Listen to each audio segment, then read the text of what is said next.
Essa aula é para você, empresário, empresária, que não quer perder dinheiro, que não quer rasgar dinheiro com os impostos abusivos que vimos sofrendo aí cada vez mais. Eu vou tratar de todos os novos impostos e as novas leis que entraram em vigor agora, em janeiro de 2026. Você, empresário, empresária, você tem que saber dessas leis, você tem que saber dos impactos tributários e eu vou mostrar isso aqui com números.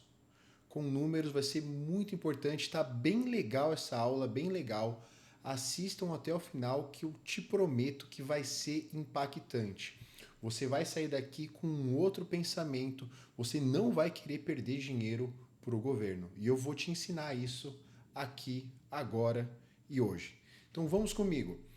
Tributação e sobrevivência patrimonial em 2026. É exatamente isso que viveremos, que tentaremos viver, uma sobrevivência, porque cada hora é um imposto novo, uma cobrança nova, um tributo novo, e o governo é o maior sócio de todos, que só leva parte dos lucros, né? E temos que nos adaptar e contornar essa situação de forma lícita, de forma estratégica, com um planejamento societário. Então, começando, o que mudou? Nós tivemos a lei que aprovou a tributação dos dividendos. Os dividendos deixaram de ser tributados no ano de 95. Mas quando eles deixaram de ser tributados, não é porque o governo foi bonzinho, é porque aumentou a carga tributária dentro da pessoa jurídica. Hoje nós temos uma das maiores cargas tributárias do mundo e teremos o maior IVA do mundo. Só que, além de tudo isso, o governo criou uma nova lei para, de novo, tributar os dividendos, sem chamar de tributação de dividendos, agora ele chama de tributação mínima da alta renda, ou seja, quem receber a partir de R$ 1.200.000 de dividendos por mês já estará sujeito a essa alíquota mínima de 10%, que antes era inexistente. Vamos tratar também do lucro presumido, que houve também um aumento de tributação em empresas do lucro presumido. Agora, toda parcela do lucro que exceder 5 milhões no ano, haverá um adicional de presunção de RPJ e CSLL de mais 10%. E eu vou mostrar todos esses números na prática. Eu vou mostrar quanto vocês vão perder, ou melhor, quanto vocês perderiam se não assistissem essa aula, com a tributação dos dividendos e com a tributação adicional do lucro presumido, e quanto que isso pode retornar para vocês. Vamos falar também do Código de Defesa do Contribuinte. Vem cá, de defesa não tem absolutamente nada. Fanfarrões. Código de punição do contribuinte, defesa do fisco, defesa na cobrança de impostos, defesa em autuações. Essa é a defesa prevista na lei. E vamos falar também da nova legislação que trata ali do aumento da base de cálculo do ITCMD, que vai ser bem impactante também, questões atreladas ao ITBI, muito se fala, imunidade, condicionada, incondicionada, tem ou não na hora de colocar meus imóveis dentro da holding. Então vamos passar hoje por todos esses assuntos e o mais legal, o mais importante, trazendo números, trazendo tabelas, trazendo comparativos, simulações de economias, de custos, potencial de geração de caixa, tá muito legal. Vamos agora dar sequência.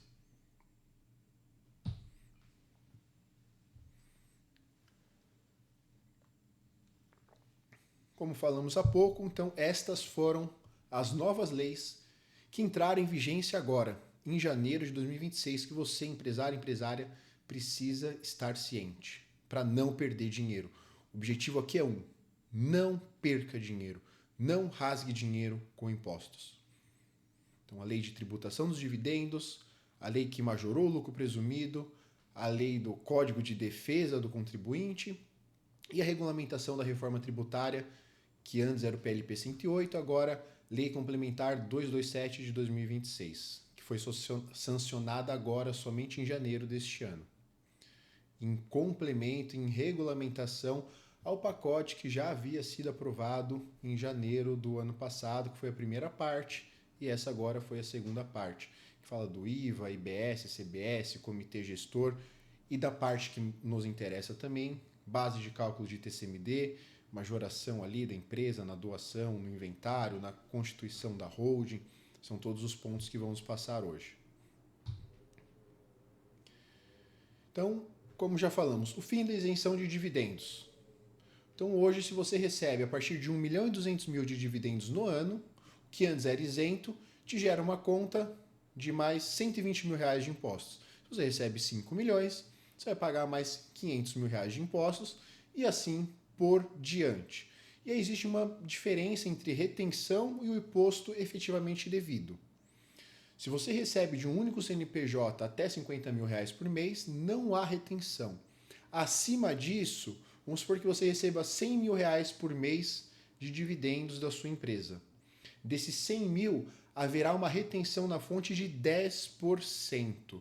E não é 10% sobre o excedente, como eu vejo muita gente falando errado. É 10% sobre os 100 mil, sobre o valor total. Então, retém 10 mil e te paga 90. E essa retenção, ela vai ser ajustada depois na declaração do ano subsequente, onde você vai pegar ali todos os valores que foram retidos, outros eventuais impostos que você já tenha pago, de fundos, de come-cotas, para no final saber se você terá imposto a restituir ou não. Mas isso é individual de cada caso. Se você tem outras receitas tributáveis que já geram retenção, pagamento de impostos, vou dar exemplos. Locação, pessoa física. Você já paga uma tributação. Investimentos, ganho de capital, come-cotas, você já paga essas tributações e poderão, na declaração de ajuste anual, deduzir esses impostos já pagos dos impostos que foram ali retidos na fonte por conta da tributação dos dividendos. Aí vai ter uma compensação, vai falar se você tem algo a restituir, algo a ser pago. Todo ano subsequente é feito esse ajuste. E a gente entra no primeiro dilema. Faz sentido receber mais que 50 mil reais por mês na pessoa física, perder essa retenção, essa liquidez, o governo me retendo esse valor? E a gente vai falar quais seriam outras estratégias para você conseguir receber mais que 50 mil reais no mês sem sofrer essa retenção, sem perder essa liquidez imediata para esperar mais de um ano para ter uma eventual restituição e compensação.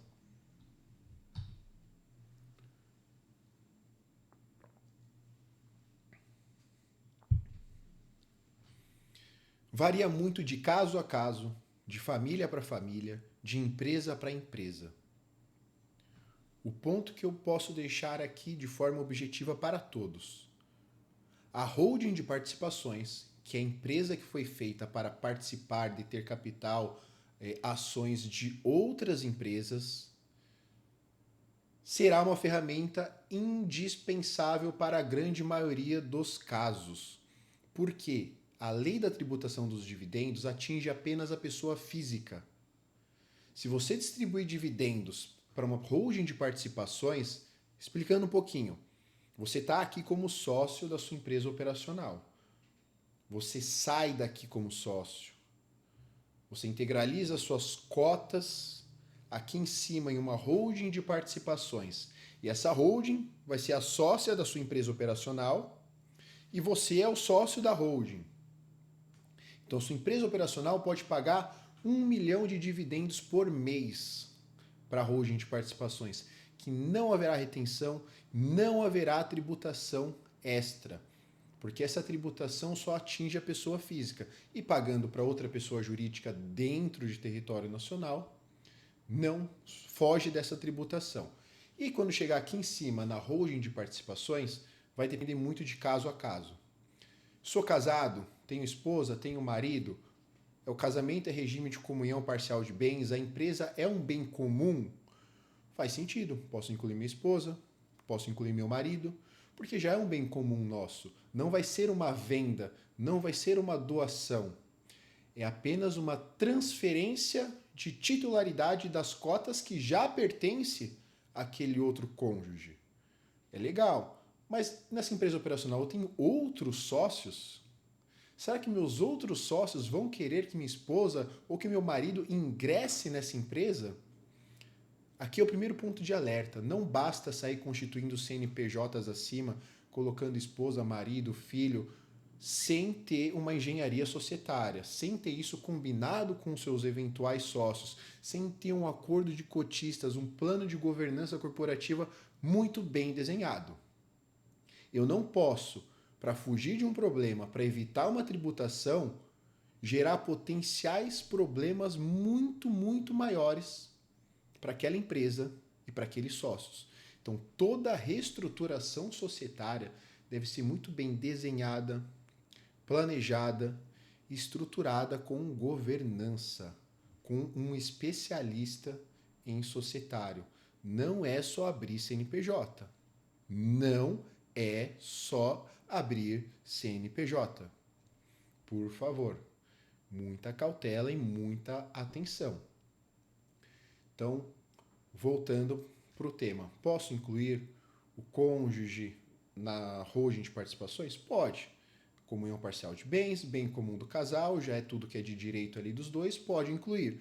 Ah, e se é separação total? Se é separação total, no momento que você vai incluir o seu cônjuge, ou é uma venda ou é uma doação. Vai fazer uma venda simulada a preço vil? Vai fazer uma doação, pagar o ITCMD? Vai colocar só com 1% das cotas e fazer uma distribuição desproporcional de dividendos, que entra no risco de cair na fiscalização, porque a distribuição desproporcional de dividendos, ela tem que ter um propósito negocial, não pode ser pela mera liberalidade ou pelo labor. Aí estou eu lá, vou dar um exemplo como se fosse minha empresa, eu com 99% das cotas, recebendo 50 mil no mês de dividendos, coloco minha esposa com 1% para receber os mesmos 50 mil de dividendos. Temos uma distribuição desproporcional de dividendos, que pode vir a ser fiscalizada e autuada. A menos que eu consiga, em um plano de governança e um acordo de cotistas, trazer validade, estabelecer métricas, KPIs, bonificações, por que minha esposa terá direito aos dividendos mínimos de 50 mil reais, tudo é questão de ser muito bem estruturado. Posso incluir filho? Entender se é pertinente ou não. Vou fazer a doação das cotas para ele? Não posso reservar usufruto, porque se eu reservar usufruto, o dividendo é para mim, não para ele. Vou instituir usufruto para o meu filho? Vou colocar meu filho com uma cota baixa dentro da empresa com um dividendo mínimo mensal? E ao invés de eu pagar a mesada para ele morar em São Paulo, estudar em São Paulo, ele recebe esses dividendos, eu já tiro o meu custo, esse custo da minha pessoa física? Enfim, são algumas estratégias que devem ser avaliadas caso a caso. Não existe receita de bolo, não basta abrir CNPJ e simplesmente achar que está tudo resolvido e, na verdade, está criando um problema muito maior. Ah, mas eu nunca tive problema com os meus sócios. Ninguém teve problema, ninguém nunca teve problema até que o problema ocorra. Nós trabalhamos com prevenção, nós evitamos o caos. Depois que o caos está instaurado, meu amigo, minha amiga, não tem resolução. Evite o caos.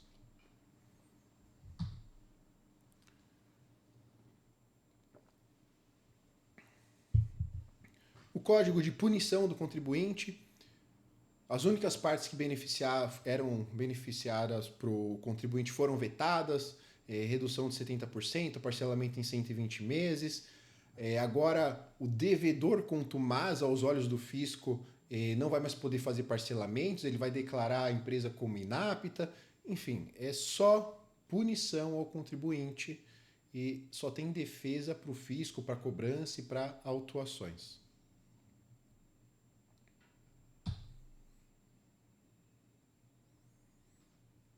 Então, foram mantidos todos os superpoderes do fisco. Isso nada muda, né? Ninguém também achou que isso mudaria. Mantida ali punições que são mais severas, multas, fiscalizações de ofício. Enfim, daria uma aula só para falar disso, que são muitas mudanças e todas negativas. Agora vamos comigo. Prestem atenção. Não percam dinheiro. Olhem a diferença. Olhem a diferença. Aqui estamos falando em uma empresa do lucro presumido. Uma empresa que até 2025, com faturamento de 30 milhões, pagaria 3.240 de impostos. Com a nova lei que entrou em vigor agora em janeiro de 2026, passará a pagar anualmente R$680 mil a mais do que pagava. A primeira pancada. R$680 mil a mais na sua empresa do lucro presumido, que nesse exemplo, faturando 30 milhões ano.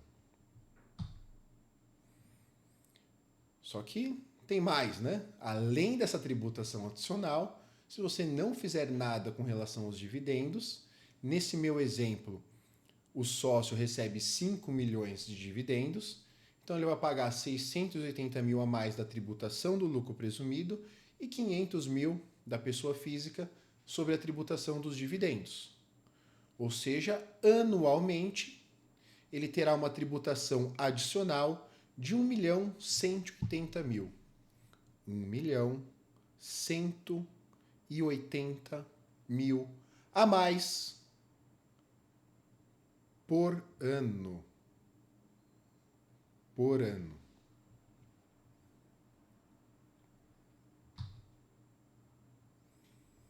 Isso quer dizer que em 10 anos, esse empresário, essa empresária perdeu 11 milhões e 800. Em 20 anos, você perdeu quase 24 milhões de reais. E você não está olhando para isso. Olhe para isso. Você quer perder 24 milhões de reais? Desse exemplo hipotético, por óbvio. Mas, cara, deixa eu te contar uma coisa. Você não vai perder só 24 milhões de reais. Você vai perder muito mais. Porque se você estivesse investindo esse dinheiro anualmente, ao invés de pagar imposto. Se você investisse, ao invés de pagar imposto, em 10 anos você teria 27 milhões. Em 20 anos, 140 milhões. Então, o que você está fazendo hoje para, ao invés de perder 24 milhões,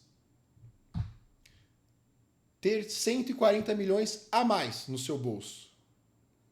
Não estou falando só de economizar dinheiro, de não perder dinheiro, de usar o seu dinheiro para gerar dinheiro.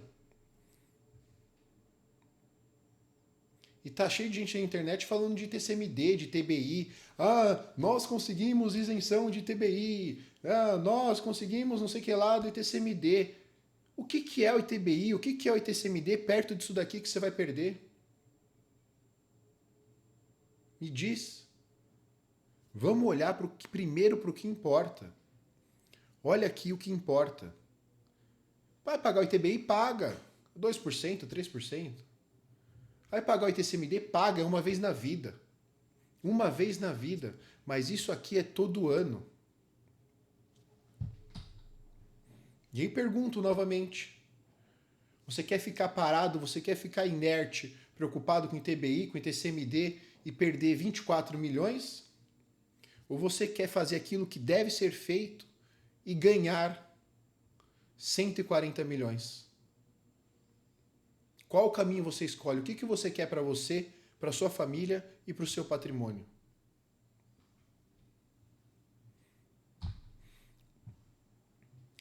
Falando de TCMD, nós temos ainda uma grande janela de oportunidade em 2026 dentro do estado de São Paulo.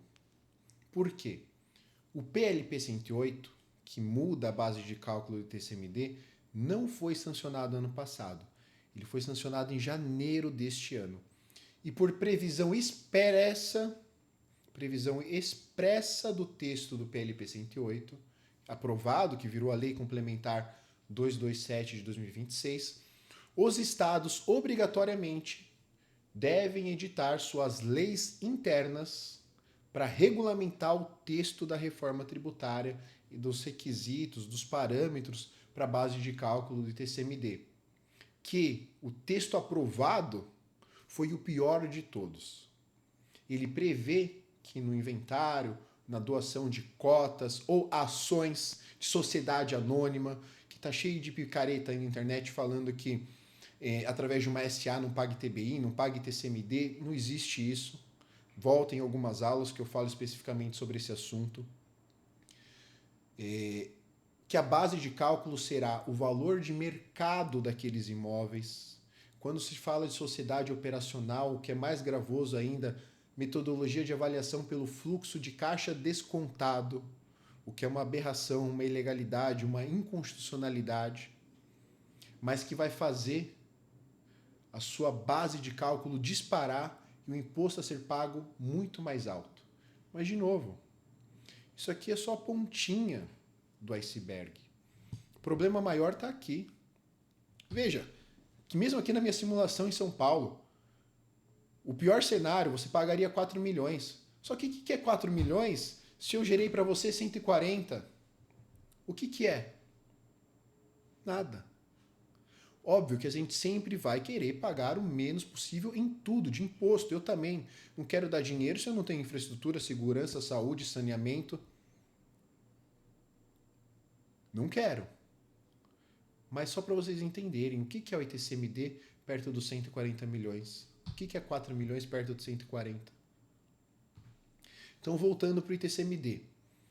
Hoje, em São Paulo, como São Paulo ainda vai ter que editar a sua lei para regulamentar a base de cálculo do ITCMD, devem ser respeitados dois princípios constitucionais: anterioridade ânua e anterioridade nonagesimal.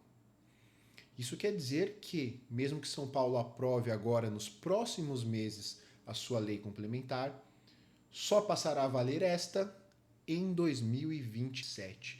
Isso nos dá um oceano azul, nos dá uma margem grande para fazer, quando conveniente, a antecipação do planejamento sucessório. Eu não vou fazer planejamento sucessório de quem tem ali 35, 40, 45 anos, está construindo patrimônio. Mas eu tenho clientes, famílias, que já estão ali 60, 70, 75, vão já fazer a constituição da holding por conta da questão da tributação dos dividendos, e naquela holding mesmo eu já consigo fazer a sucessão. São Paulo hoje tem uma regra, uma interpretação da legislação dada e selada pelo Tribunal de Justiça de São Paulo, que a base de cálculo, no momento da doação de cotas ou ações de uma holding, seja ela limitada ou uma sociedade anônima, é o valor do patrimônio líquido. E qual que vai ser o patrimônio líquido dessa holding? Vamos supor que eu tenha 20 imóveis no meu imposto de renda. Esses 20 imóveis possuem valor contábil de 10 milhões de reais. Eu vou pegar esses imóveis da minha pessoa física, vou integralizar dentro de uma pessoa jurídica por esses mesmos 10 milhões de reais, para não gerar um ganho de capital para eu pagar. No ato subsequente, eu vou doar essas cotas ou ações para os meus filhos. E a base de cálculo será muito próxima dos 10 milhões de reais, que vai ser o patrimônio líquido daquela empresa. E com base na alíquota atual, eu pago 4% sobre 10 milhões, pago 400 mil reais, finalizei a sucessão sem a necessidade de um inventário. Se eu não fizer isso agora, com a nova regra passando a valer em 2027, esses imóveis serão avaliados a valor de mercado pelo fisco, que no meu exemplo seria 50 milhões de reais. Além disso, eu não considerei um outro fator, que seria esses imóveis geram renda de locação, porque o fisco também vai avaliar o fluxo de caixa descontado dessa empresa, qual que é o potencial dessa empresa de gerar uma rentabilidade futura. Não vai ser só o valor atualizado de mercado dos imóveis. Terão outros fatores para aumentar ainda mais a base de cálculo. E aí, sobre esse valor de mercado, que eu considerei 50 milhões, vai aplicar de 4% a 8%. Hoje, o Estado de São Paulo, a alíquota é 4%. Temos 2 projetos em andamento, um que prevê a alíquota progressiva de 1 a 4 e outro que vai de 1 a 8. Não sabemos qual vai ser aprovado, se vai ser um desses dois, se vai ter um terceiro projeto. Enfim, isso ainda está em aberto.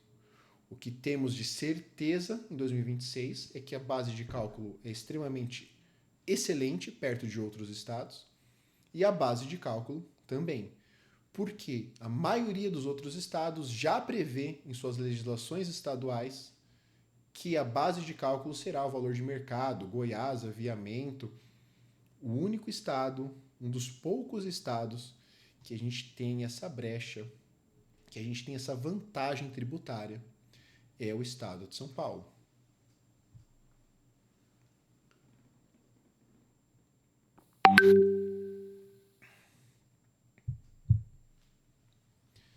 Aí você deve estar se perguntando, tá, eu não sou de São Paulo, como que fica a minha situação?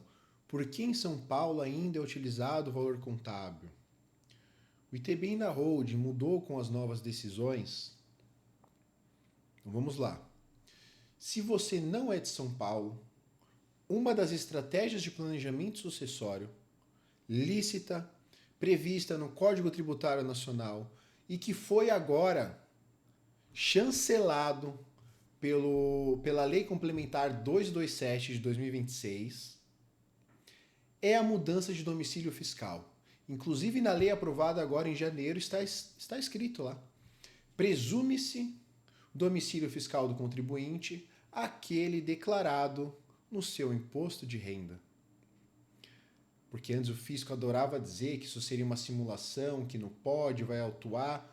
Sempre pôde, sempre esteve lá no Código Tributário Nacional. Agora foi ainda mais reforçado pela Lei Complementar 227 de 2026. Óbvio que não é só mudar a declaração, o endereço da declaração de imposto de renda. Por favor. Tem uma série de requisitos que fazemos para atribuir a maior validade jurídica, para atribuir propósito negocial. Pô, você vai vir para São Paulo fazer um planejamento que você vai economizar 10 milhões de imposto? Você vai comprar um imóvel em São Paulo? Você vai criar um vínculo com o estado de São Paulo? A gente vai mudar para cá o seu título de eleitor, você vai comprar um carro para ter aqui em São Paulo, você vai vir para cá com frequência. A gente consegue criar um vínculo para fortalecer a base de defesa em uma eventual fiscalização, mas é um planejamento 100% lícito, jogando as regras do jogo, jogando com aquilo que está na lei, que foi agora reforçado pela Lei Complementar 227 de 2026. Não é aquelas falácias de internet, aqueles golpes de internet dizendo que holding SA não paga ITCMD, não paga ITBI, ou que holding em 3 células. Vai, pesquisa um pouquinho aí, joga aí no Google. Holding em 3 células. Estado de São Paulo, Conjur, Cefaz Rio Grande do Sul.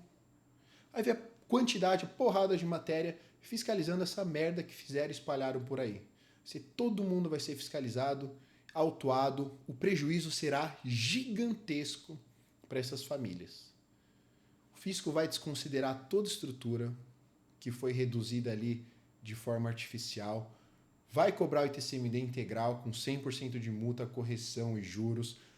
A Receita pode e vai, muito provavelmente, cobrar o ágio que foi gerado na reserva de capital da COF para veículo, para destino, enfim, uma confusão. Quer entender um pouco melhor disso? Volte a algumas aulas que eu tenho uma específica explicando dessa atrocidade, dessa aberração que fazem e vendem no mercado de planejamento sucessório. Por que São Paulo ainda é o valor contábil? Isso já expliquei. A lei de São Paulo diz que a base de cálculo é o valor patrimonial. Patrimonial pode ser líquido ou ajustado. Porém, pelo entendimento do Tribunal de Justiça de São Paulo, sedimentou-se que seria o valor do patrimônio líquido. São Paulo tentou por muitos anos debater isso e nunca conseguiu ganhar.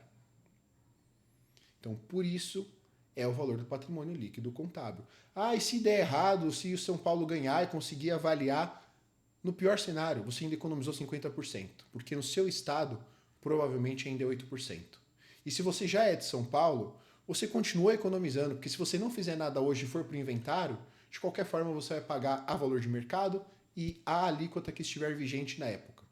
Então, fazendo agora com base em todos os precedentes favoráveis, ciente de que sim, existe um risco, mas que até hoje predomina esse entendimento, ou não fazer nada e lá na frente vai ser a valor de mercado e vai ser uma alíquota maior. É isso que você deve pontuar na balança. E a questão do ITBI, já para a gente finalizar, estou vendo um monte de post, gente falando, agora a gente tem isenção, o STF decidiu, é imune, não sei o que lá. Para. Vou explicar. O ITBI sempre teve uma grande discussão e essa discussão não acabou. Não acabou. O tema 796, que se tratava de um caso que os imóveis foram integralizados no capital social por um valor menor do que o valor contábil, lembrem, a regra o correto eu tenho 10 milhões de imóveis, eu vou colocar eles na empresa por 10 milhões. Um infeliz, há muitos anos, pegou 10 milhões de imóveis e colocou na empresa por 1 milhão. Isso gera um ágio, uma reserva de capital de 9 milhões. E na oportunidade que o STF julgou esse caso, falou assim, pode cobrar o ITBI sobre a parcela do ágio. Ok? Para a gente, em tese, não afetaria, porque a gente sempre integraliza pelo valor correto, sem gerar ágio, sem gerar reserva de capital. Só que aí os municípios começaram a dar a esse julgado uma interpretação divergente, dizendo que poderiam cobrar a diferença por valor de mercado, ou seja, mesmo que eu pegue meus 10 milhões de imóveis e coloque por 10 milhões de reais aqui, se eles valem 50 milhões, o município quer cobrar a diferença do ITBI sobre 40 milhões. Começaram a debater isso. Muitas decisões em primeira e segunda instância derrubam essas teses do município. A gente já teve uma decisão do STF que não é repercussão geral, mas foi colegiada, dizendo que sim, infelizmente dizendo que sim, que os municípios poderiam cobrar a diferença sobre o valor de mercado. E, em paralelo, a gente tem lá em julgamento o tema 1348, que o placar está 3-0, mas que ainda não acabou. E o tema 1348 trata da imunidade. A imunidade total, para eu pegar os imóveis da minha pessoa física e colocar dentro da minha empresa, ainda que essa empresa só exerça atividade de compra e venda e locação. Mas vai continuar ainda a mesma. Vai continuar a mesma. Por quê? O município vai continuar falando a mesma coisa. Tudo bem, você vai integralizar, você tem imunidade, ainda que você exerça compra e venda, locação, administração de bens próprios, mas eu vou te cobrar a diferença para o valor de mercado, que é a maior paulada. Essa questão de cobrar a diferença para o valor de mercado ainda continuará sendo muito debatida. E já temos um precedente desfavorável no STF. Resumindo, ainda que o tema 1348 seja procedente para o contribuinte, você não tem garantida isenção total de ITBI. O município, muito provavelmente, vai continuar cobrando a diferença para o valor de mercado. Isso vai ser discutido por mais 1, 2, 3, 4 anos, até virar um outro tema de repercussão geral no STF e até o STF dar uma nova decisão sobre isso. Então, se te prometerem, se te garantirem isenção total do ITBI, corre também que é cilada, estão prometendo isenção de ITBI, isenção ITCMD que não paga, que não sei o que lá, que é para te vender projeto, que é para te vender holding, sem que você precisa, ou te enganando, mentindo para você, sem expor a verdade.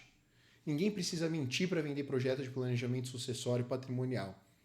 Mentir dizendo que não paga ITBI, que não paga TCMD, fazendo 3 células, fazendo a SA milagrosa, falando que não paga ITBI. O jogo deve ser jogado com sinceridade, com transparência. Você e sua família precisam estar cientes de todas as variáveis. Melhor cenário, intermediário e um cenário do pior custo que você pode ter. E a partir dali, tomar a decisão se aquilo é para vocês ou não.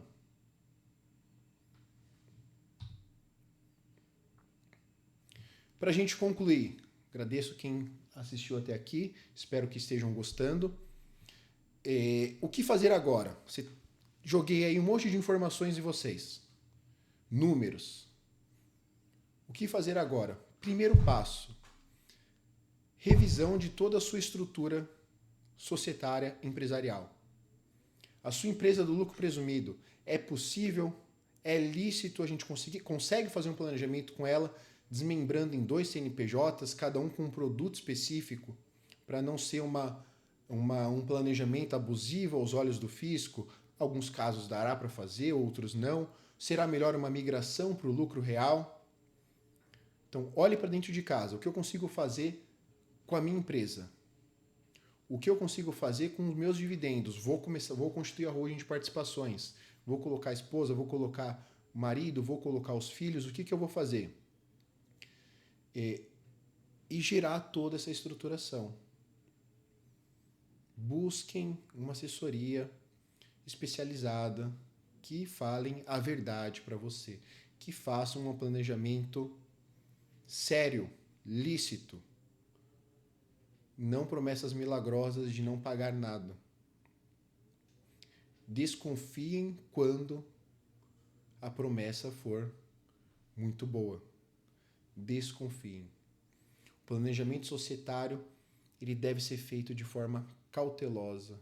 O societário e tributário de forma cautelosa, de forma lícita, jogando aqui com as regras debaixo do braço, para você não ter um prejuízo maior. Então, olhe para dentro da sua empresa, busque assessoria especializada, veja o que é possível reestruturar nas suas atividades operacionais, constitua a holding de participações para você não sofrer a tributação dos dividendos na pessoa física. Aí, a partir aqui da holding de participações, que recebeu todos os dividendos, vamos supor que você e seu marido vão receber 50 mil cada um, e a partir dali vocês criam uma outra empresa imobiliária para comprar, vender imóveis, leilão, aí joga dinheiro de uma para outra, aí vocês abrem uma outra empresa aqui, formalizam um grupo econômico. Não pode circular mais dinheiro pela pessoa física. E aí vocês vão estruturar um grupo econômico, começar a explorar, investir outros negócios, para que vocês consigam fugir o máximo possível, mitigar o máximo possível dessa tributação. E até uma ideia. Vejam, por exemplo, se a gente pagar a tributação dos dividendos, é 10%. Se eu for fazer uma doação hoje para o meu filho, é 4%. O que compensa eu fazer? Pagar os 10% ou já doar o dinheiro para o meu filho pagando 4%? Fugir dos 10% e fugir do ITCMD. E aí todo ano eu vou fazendo a doação para ele, todo mês eu vou fazendo a doação para ele, já vou fugindo dos 10% e já vou fugindo do inventário, do ITCMD no inventário, porque eu já vou estar pagando ele de imediato. Então tudo é planejamento. Tudo depende da sua família, das suas pretensões a curto, médio e longo prazo. Não existe receita de bolo.